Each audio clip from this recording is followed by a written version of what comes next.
uang sebagai alat pembayaran ataupun sebagai alat pengukur kekayaan.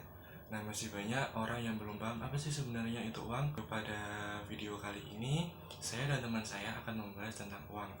Mulai dari pengertian uang, syarat dan kriteria uang, fungsi uang, jenis-jenis uang, hingga sejarah uang. Nah, yang pertama, pengertian uang. Menurut KBBI, uang dapat diartikan sebagai alat tukar atau standar pengukur nilai yang sah dan dikeluarkan oleh pemerintah pada suatu negara tertentu. Dapat berupa kertas, logam, emas, perak, dan sejenisnya yang dicetak dalam bentuk dan gambar tertentu. Di dalam ekonomi sendiri, uang memiliki dua pengertian dari segi ekonomi tradisional maupun segi ekonomi modern. Nah, yang pertama, menurut ekonomi tradisional, uang berarti setiap alat tukar yang dapat diterima secara umum dapat berupa barang atau benda apapun, misalkan emas, perak, dan barang berharga lainnya. Bahkan garam pun dapat dijadikan uang. Sedangkan menurut ekonomi modern, uang didefinisikan sebagai sesuatu yang tersedia dan secara umum dapat diterima oleh masyarakat umum sebagai alat pembayaran untuk pembelian barang dan jasa. Selanjutnya, syarat dan kriteria uang. Yang pertama, adanya jaminan. Nah, setiap uang yang diterbitkan oleh pemerintah harus terjamin. Nah, ini bertujuan untuk agar masyarakat umum percaya bahwa uang tersebut dijamin oleh pemerintah. Yang kedua, disukai umum. Artinya, uang harus dapat diterima secara umum penggunaannya, apakah sebagai alat pembayaran, alat menimbun kekayaan, maupun sebagai alat pembayaran hutang. Yang ketiga, nilai yang stabil. Nilai uang harus memiliki kestabilan dan ketetapan serta diusahakan fluktuasinya rendah. Apabila nilai uang sering mengalami ketidakstabilan, maka akan sulit untuk dipercayai oleh masyarakat umum dalam penggunaannya. Yang keempat, mudah disimpan.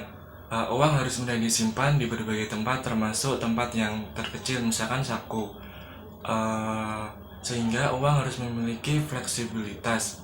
Misalkan fisiknya uang itu kecil tapi memiliki nominal yang besar, ataupun misalkan uang kertas harus dapat dilipat. Yang kelima, mudah dibawa. Uang harus mudah dibawa kemanapun, dengan kata lain untuk dipindahkan dari satu tempat ke tempat yang lainnya, ataupun dari satu tangan ke tangan yang lain. Yang keenam, tidak mudah rusak. Nah, uang hendaknya terbuat dari bahan yang baik, dengan kriteria tidak mudah robek atau luntur untuk uang kertas. Mengingat karena frekuensi pemindah tangan yang secara terus-menerus, untuk mensiasati agar uang itu tidak mudah rusak. Yang ketujuh, mudah dibagi. Uang mudah dibagi dalam satuan unit tertentu dengan berbagai nominal yang ada guna kelancaran dalam proses transaksi, mulai dari nominal yang kecil sampai nominal yang besar. Misalkan uang pecahan 10.000, uang kertas 10.000 harus ada pecahan uang 2.000-nya.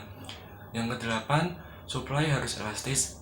Agar perdagangan dan usaha menjadi lancar, jumlah uang yang beredar di masyarakat harus tercukupi.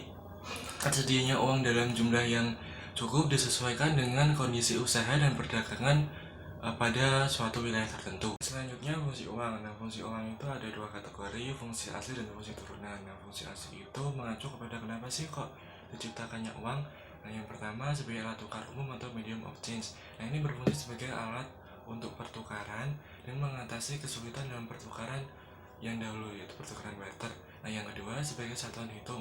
Itu berfungsi sebagai menentukan nilai dari suatu barang atau jasa, serta untuk menentukan besarnya harga, menghitung besar kecilnya pinjaman. Nah, ini diciptakan kenapa? Karena dulu kan barter nggak ada nominalnya, jadi diciptakan uang ini sebagai satuan hitung, ada nominalnya itu sendiri. Nah, yang ketiga, selain itu uang berfungsi sebagai alat penyimpan nilai atau valut.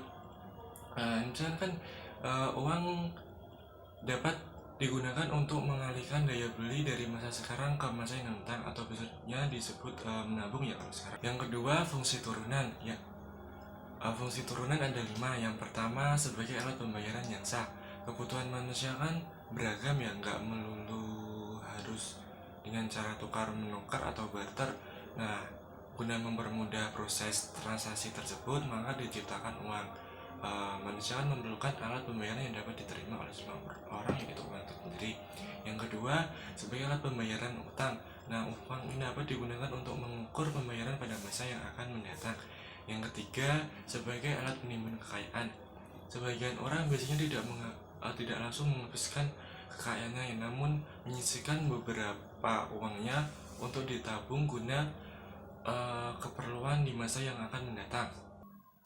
Yang keempat, sebagai alat pemindah kekayaan.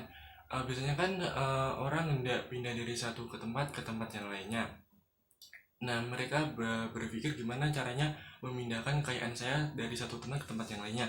Nah, ini kan kekayaan berupa tanah ataupun bangunan rumah. Nah, caranya mereka dapat menjualnya, kan mendapatkan uang, sehingga di tempat yang baru mereka dapat membeli tanah dan bangunan itu dengan uang hasil penjualannya tadi. Jadi kekayaan harta yang sudah melekat tanah itu dapat dipindahkan dengan cara menjual tanah tersebut sehingga menghasilkan uang. Nah, uangnya itu dibawa ke tempat yang baru. Intinya seperti itu. Yang kelima, sebagai alat pendorong kegiatan ekonomi. Nah, apabila nilai uang stabil, orang lebih akan bergairah untuk melakukan investasi sehingga kegiatan ekonomi akan semakin meningkat.